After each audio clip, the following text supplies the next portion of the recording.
I'm Elisa Parker. We're broadcasting from the 21st Annual Wild and Scenic Film Festival here in downtown Nevada City. And we are actually hosting the Media Lounge at Communal Cafe, which is a new space for us. And we're so grateful to be here with you and thousands of other extraordinary change makers like Molly, who's joining us here. The Scale of Hope is her film. And you have an extraordinary story, Molly. And we're so thrilled. Molly Kawahata. And it's great to have you here with us. Thank you so much for having me. Glad to be here. It's a pleasure. Is this your first year at Wild and Scenic? It is my first year. It's really exciting. It's good to have you here. And well, tell us the premise of your film. You are an alpinist, you're a climate change activist, and so much more.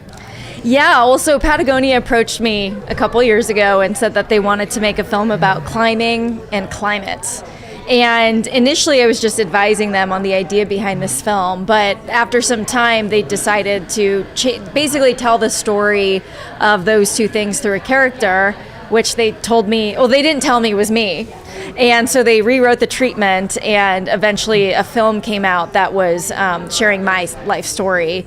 And that's how a mental health component got added to this narrative that was both about climate, climbing, and mental health, as I live with bipolar II disorder. You said you had suffered that as a teenager and weren't diagnosed till what, a younger adult? Yeah, about 10 years living with an untreated mental illness. And then after that began my journey of treatment and living kind of on the other side of bipolar II disorder, which has been an extraordinary experience living treated and therefore being able to kind of enjoy aspects and be proud of the illness. Well, and you mentioned in your film in Scale of Hope, because it's obviously an extreme sport, like you're literally as an alpinist like climbing sheets of ice on the side of a mountain, and mentioning the extremes of that and sometimes how that parallels with having bipolar. Mm-hmm. Can you say a little bit more about that, and also how having that mental health challenge has influenced your mountaineering as well and the work you're doing? Yeah, in some ways I think it's always a funny thing that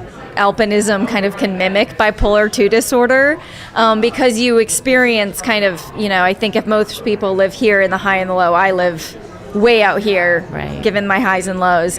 And there's an extraordinary experience in alpinism where you're really ultimately going through periods of elation and transcendence in these spectacularly beautiful environments, at the same time experiencing a lot of suffering and a lot of lows and a lot of fear that goes with it, and a lot of sense of inadequacy and anxiety that's kind of inherent in being in these extreme environments, and something you kind of learn to manage in a very controlled way.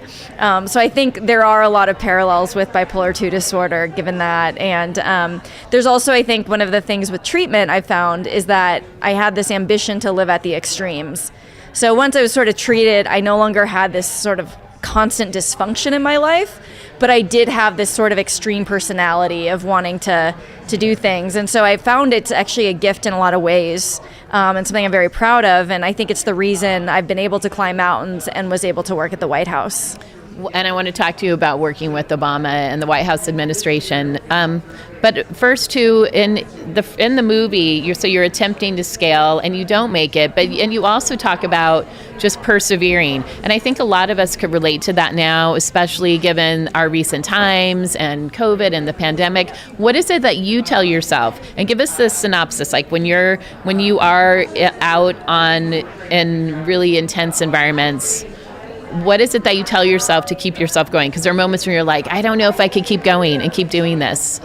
There is a lot of self-talk that goes into it, which is interesting because that's also one of the treatments for that you can go through therapy with depression and anxiety and bipolar disorder is learning self-talk, positive self-talk. And that can look like literally telling yourself, you're okay. You can do this. You've got this. Which sounds kind of silly, but can be incredibly powerful to affirm to yourself as if you're talking to another person. You can sort of externalize your experience a bit. And I found that to be very powerful. I had dreamt of going to Alaska to, an obsessive extent for years, to the point where there wasn't a day that went by that I didn't think about Alaska. And I felt that I was decades away from that dream, that I didn't have the skills, the experience, and I didn't quite know how to get it because it is so specialized and so technical. And so what was really fascinating was to go into ice climbing and realize this was my deficit, and to really concentrate on that as much as I could. To then be able to go to Alaska at the end of that year was mind-blowing. And so it was this realization that your dreams can be so much closer than you think they can be if you just tell yourself they are. Telling yourself every day, good positive self-talk. So you worked with the White House administration, with Obama and the climate change advocacy group. Tell us a little bit about that, what that experience was like. Were you diagnosed with bipolar at that point too? My second day at the White House. Oh my gosh, Molly, that's intense. It was intense. Did you talk about that with your staff and team? I did not. And Okay. this is actually, to be honest, kind of one of my regrets, because I did find that while I was lucky enough to never have shame about my mental illness, I hid it vehemently from work.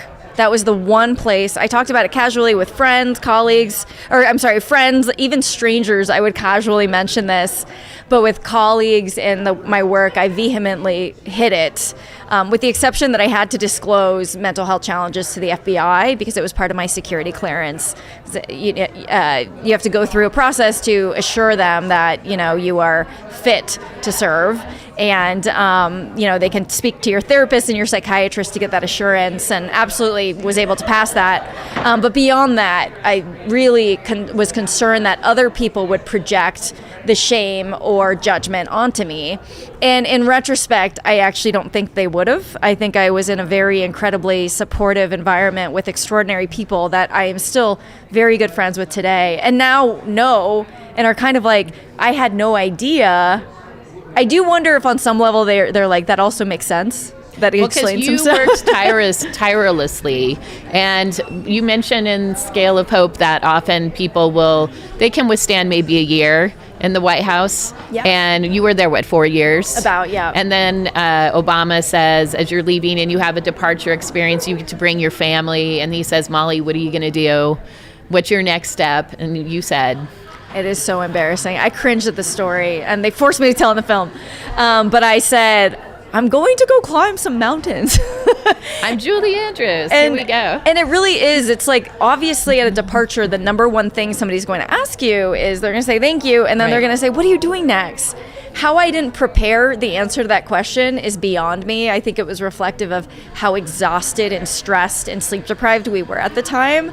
I didn't have an answer, but I knew that this dream had felt like it was dying inside me while I was pursuing this other dream, living in Washington and getting to contribute and serve.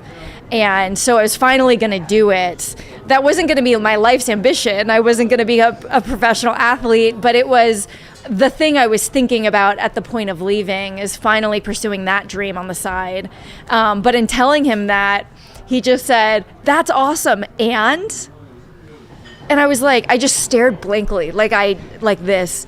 And then he saw me not responding. So he went, and repeatedly over and over, until I realized he was just asking me, what are you going to do with your life? And it was really kind of a reminder of, we cannot forget what we were here doing in this building. You cannot forget that. And so I said, I'm committed to climate action. I'll be continuing that work. And he said, good. We expect you back in this fight. Well, in the film Scale of Hope, you do a wonderful job of incorporating. It's really important because I think a lot of us can get overwhelmed, and what can I do, especially in regards to climate change. And your focus is, you take what you love and what you are doing at that moment that brings you passion, that brings you joy, and your whole shift on it is having hope in that. And that's so important. We need to be hopeful, and we need to incorporate that with what we do best. Yeah. And so you're like, I'm an alpinist and I'm ice climbing, and I'm going to bring awareness to what this means in a way of climate change that we can, it becomes relatable just through your personal story. But I think that's how all of us need to show up in this. Absolutely. And that's one of the aspects of the film. They told the narrative of my life story in a way that was generalized. And the point of that I was telling them was that I don't really care if people kind of know my story. The idea here is that if people can project their own life experience onto mine and use that as an opportunity to reflect on suffering in their life and pain in their life and hope in their life, then that's the goal. And one of the aspects of this is the 3 legs of the stool that the director created were, living with bipolar disorder, alpinism, and climate action. And the common theme he realized exists, and the director is Josh Bones Murphy, was hope. And that was sort of the theme of my life that I was operating under. And there's actually incredible research in psychology. A lot of it's coming out of the University of Oklahoma about the science of hope. Hope isn't something that just feels good. It's effective. And it's fundamentally correlated with motivation. So, children who experience childhood trauma have significant better life outcomes if they have increasing rates on a hope scale. People who have surgery recover much faster if they have increasing rates on a hope scale. It's one of the predictors of longevity. How long you live is how much hope you have in your life. Oh my gosh, and I'm just thinking Obama's campaign was hope. And it's like he was using that research without knowing it, I didn't even think about it that. It captivated a country. Yeah. And real quick as we wrap this up, so since the movie, you went back and you completed the climb. We did. We went back the year after with my climbing partner from Montana, and we redid the climb under much better conditions. We were not climbing in a storm. We did not have nearly as much spindrift. There's a feeling when you're going up a mountain and the mountain's coming down, like the snow's coming down the mountain, that we're going in the wrong direction. And so we made that decision at around 3 a.m. to bail and turn back. And so going back was a really extraordinary experience to kind of reattempt and go through that pain and that suffering and to come out the other end and to see what it was like much higher up. Well, Molly, it's so great to connect with you. And what's next for you? I will be heading to Alaska in a couple months. So we will be heading to that same area to do an adjacent climb on an adjacent glacier.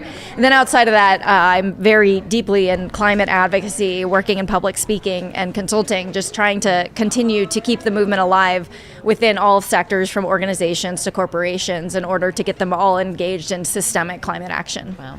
Well, I appreciate you sharing your story, and thank you so much for having the courage to do that and in everything you're doing to make a difference. And I know other people will be inspired by your story and have hope for making a difference in their own lives, and especially as we're all in recovery mode. So thank you so much, Molly. Scale of Hope is the film, and so we're going to have other extraordinary guests like Molly here with us, and it was such a pleasure, Molly, to have you. And please do come back to Wild and Scenic and keep us posted.